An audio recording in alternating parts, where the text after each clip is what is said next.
pitié. Ô Christ, prends pitié.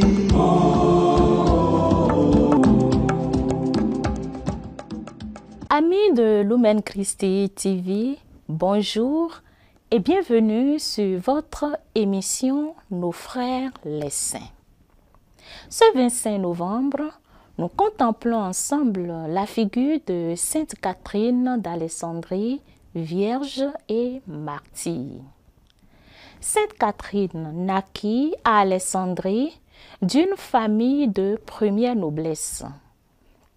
Comme elle ne se hâtait pas de recevoir le baptême, Dieu lui envoya une vision où la Sainte Vierge la présentait au divin enfant qui détournait les yeux avec tristesse et disait « Je ne veux point la voir, elle n'est pas encore régénérée. » À son réveil, elle résolut de recevoir promptement le baptême.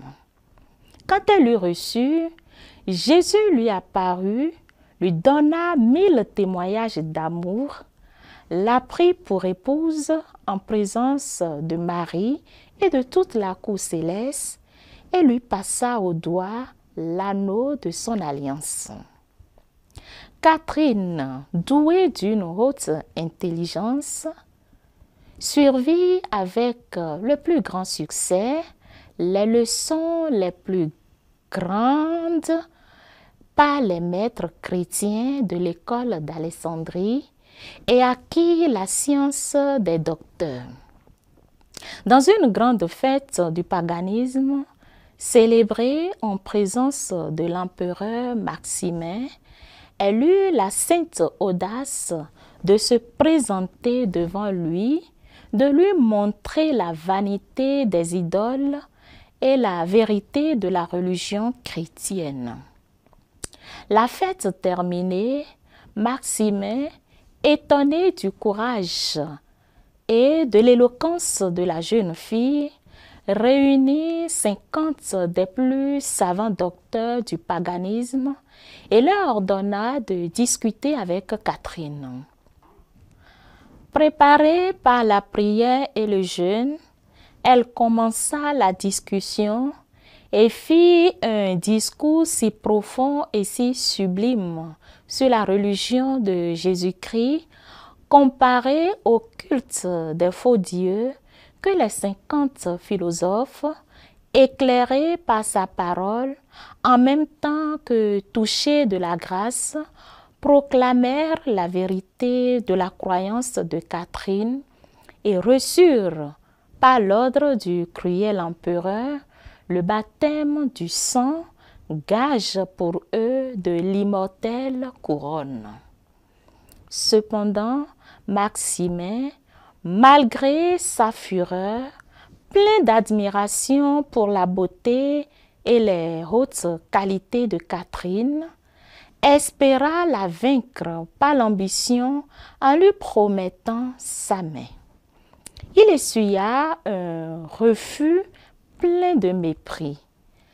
Pendant 2 heures, l'innocente Vierge subit le supplice de la dislocation de ses membres sur un chevalet et celui des fouets. Le lendemain, Maximin, surpris de la trouver plus belle et plus saine que jamais, essaya de triompher de sa résistance. Il la fit soumettre au terrible supplice des roues, mais les roues volèrent en éclats et tuèrent plusieurs personnes. Le tyran, confus de tous ces prodiges, ordonna de lui trancher la tête. Avant de mourir, elle avait demandé et obtenu 2 choses de son divin époux: que son corps fût respecté après le supplice et que l'ère des persécutions prit bientôt fin.